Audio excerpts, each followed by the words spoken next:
और प्रयागराज से गुफरान हमारे सहयोगी जुड़ चुके हैं सीधे वहीं से जहां पर इस वक्त बुलडोजर कार्रवाई हो रही है। गुफरान, तस्वीरों के जरिए अपडेट बताइए, कितनी हो चुकी है ये कार्रवाई, क्या जानकारी मिल पा रही है? देखिए, बिल्कुल प्रयागराज में जो बुलडोजर एक्शन है वो साफ तौर पर दिखाई दिया है और माफिया अतीक अहमद के करीबी जफर अहमद के निर्माण की ये तस्वीरें हैं, जिसको आगे का जो हिस्सा है वो पूरी तरीके से बुलडोज किया जा चुका है। ऊपरी हिस्सा जो है वो बचा हुआ है। ये तस्वीरें हम दिखाने की कोशिश करेंगे। यहीं पर जो शूटर हैं हत्याकांड की वारदात को अंजाम देने के लिए इसके बाद यहाँ पर पहुंचे थे। ये सामने का रूम है, यहीं पर बैठ करके बाकायदा अतीक अहमद हैं उनको पूरी घटना की जानकारी दी और उसके बाद यहाँ से फरार हुए थे। माफिया अतीक अहमद का करीबी है जफर अहमद और उसी का ये निर्माण है। पीडीए अधिकारियों के मुताबिक अवैध तरीके से इसको बनाया गया था, बगैर पीडीए से नक्शा पास कराए इस निर्माण को तैयार किया गया था। लिहाजा विधिक प्रक्रिया अपनाने के बाद आज यहाँ पर इस 2 मंजिला बिल्डिंग पर जो 200 वर्ग गज में बना मकान था, इसको बुलडोजर चला करके जमींदोज करने की जो कार्रवाई है वो फिलहाल की जा रही है। इस तस्वीर के जरिए समझा जा सकता है कि आगे का हिस्सा पूरी तरीके से बुलडोज किया जा चुका है।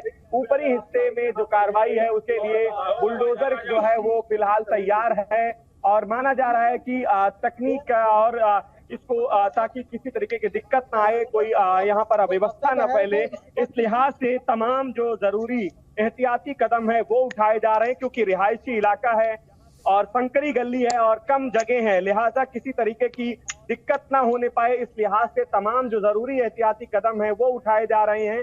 ये सामने गली है, यहाँ से करीब 200 मीटर पहले माफिया अतीक अहमद का पैतृक निवास था। 2 साल पहले उसको ढहाया गया था और आज जिस जगह पर माफिया अतीक अहमद के परिवार ने शरण ली थी और आपराधिक गतिविधियों को एक तरीके से संचालित किया जा रहा था, जिस जगह से आज उस निर्माण को पीडीए की जो टीम है वो एक तरीके से ध्वस्त करने की जो कार्रवाई है उसमें जुटी है। इन तस्वीरों के जरिए हम दिखाने की कोशिश कर रहे हैं कि यहाँ आगे का हिस्सा जो है वो बुलडोज किया जा चुका है। अब ये यहाँ का जो मलबा है उसको हटा करके ताकि बुलडोजर आगे बढ़ सके, इस हटाने का जो काम है वो तमाम जो यहाँ पर मजदूर लगाए गए हैं, जो पीडीए की जो टीम है वो कोशिश कर रहे हैं कि मलबा हटाया जाए और मलबा हटा करके बुलडोजर जो है ताकि जेसीबी को जगह मिले पर्याप्त, जिससे इस पूरी कार्रवाई को, इस पूरी घटना कारित करने में एक तरीके से कहीं ना कहीं से आसानी हो, सहूलियत हो। इसलिए इस पूरे जो बुलडोजर जो मलबा है वो हटाने का जो काम है, इसकी जो कोशिश है वो की जा रही है। इसके अलावा 2 बुलडोजर और यहाँ पर तैयार हैं। अगर किसी तरीके की दिक्कत में आती है तो उसका भी इस्तेमाल जो है वो किया जा सकता है। तस्वीरें हम स्पॉट की दिखा रहे हैं। सामने की जो जगह है ये गली है, यहाँ पर एहतियाती कदम ये उठाए गए हैं ताकि सुरक्षा को लेकर के किसी तरीके की दिक्कत ना आए। पुलिस फोर्स के अलावा आरएएफ की जो टीमें हैं उनकी भी तैनाती यहाँ पर की गई है। तमाम जो सुरक्षा से जुड़े लोग हैं, चाहे पुलिसकर्मी हो या फिर पीएसी के लोग हों या फिर आरएएफ के लोग हों, उनका मूवमेंट इस गली में है। और यहीं से कुछ दूरी पर माफिया अतीक अहमद का जो पैतृक निवास था, जिसको 2 साल पहले पीडीए की टीम ने ध्वस्त किया था और आज उसके करीबी जफर अहमद के अवैध निर्माण को ध्वस्त किया जा रहा है। और तस्वीरें हम दिखा रहे हैं, मौके की तस्वीर है और इन तस्वीरों के जरिए आप समझ सकते हैं। गुफरान, गौर करने वाली बात यह है कि मुख्यमंत्री योगी आदित्यनाथ कहते हैं कि माफिया को मिट्टी में मिला देंगे और इस बयान का असर अब जमीन पर दिखने लगा है। जहां जहां साजिश वहां बुलडोजर पहुंच रहा है। अब तक की जांच के आधार पर और कौन कौन से ठिकाने चिन्हित किए गए हैं और कौन कौन से ठिकाने और लोग रेडार पर हैं? देखिए, बिल्कुल माफिया अतीक अहमद के करीब आधा दर्जन से ज्यादा करीबी जो हैं वो पीडीए के रडार पर हैं। उनके अवैध निर्माण को चिन्हित किया जा चुका है। वहां पर बुलडोजर एक्शन की जो कार्रवाई है वो की जानी है और पहली कार्रवाई जो है वो आज माफिया अतीक के जो सबसे करीबी जफर अहमद है उसके अवैध निर्माण पर की जा रही है। और एक बार फिर से बुलडोजर जो है वो एक्शन मोड में हो रहा है, यहाँ पर स्टार्ट हो चुका है। माना जा रहा है कि अब फिर से अपनी कार्रवाई जो है बुलडोजर शुरू करेगा।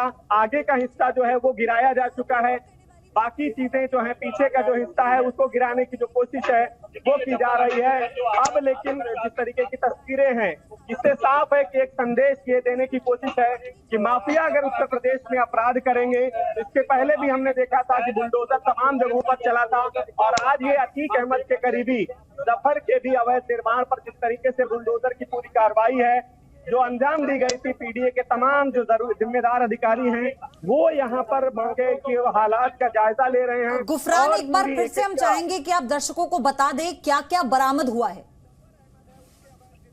देखिए बिल्कुल, इस घर को जब यहाँ डिमोलिश करने टीम पहुंचती है तो उसके पहले इसके अंदर से जो तमाम सामान थे उनको खाली करा लिया जाता है ताकि किसी तरीके की कोई ऐसी जरूरी चीज ना हो जो किसी के लिए दिक्कत बने। लिहाजा इसके अंदर जो बरामद हुई है वो 2 राइफल बरामद हुई है और 1 तलवार बरामद हुई है। इसके अलावा तमाम तस्वीरें जो हैं वो कमरों के अंदर से बरामद हुई हैं। पुलिस ने उसको अपने कब्जे में लिया है। सवाल सबसे बड़ा यही है कि जो राइफल है उसका इस्तेमाल किस लिए होता था, क्योंकि अतीक अहमद के नाम जो शस्त्र थे वो पहले ही उसको पुलिस ने अपने कब्जे में ले लिया और उनके जो लाइसेंस होते हैं वो निरस्त किए जा चुके हैं। ऐसे में राइफल बरामद होना, 2 राइफल बरामद होना तमाम सवालों को भी जन्म दे रहा है कि कहीं ऐसा तो नहीं है कि इसी राइफल का इस्तेमाल उमेश पाल की जो हत्या हुई थी उसमें हुआ था, क्योंकि राइफल का भी हमने वो उसमें देखा था जो वीडियो फुटेज है वो इस्तेमाल हुआ था। उमेश पाल पर गोलियां राइफल से भी बरसाई गई थी। तो आशंका इस बात की है कि जो शूटर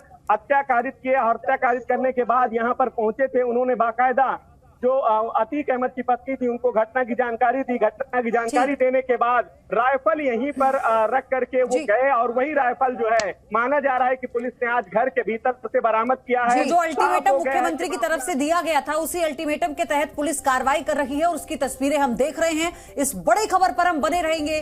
धन्यवाद आपका गुफरान, आपके जरिए और अपडेट दर्शकों तक हम पहुंचाएंगे।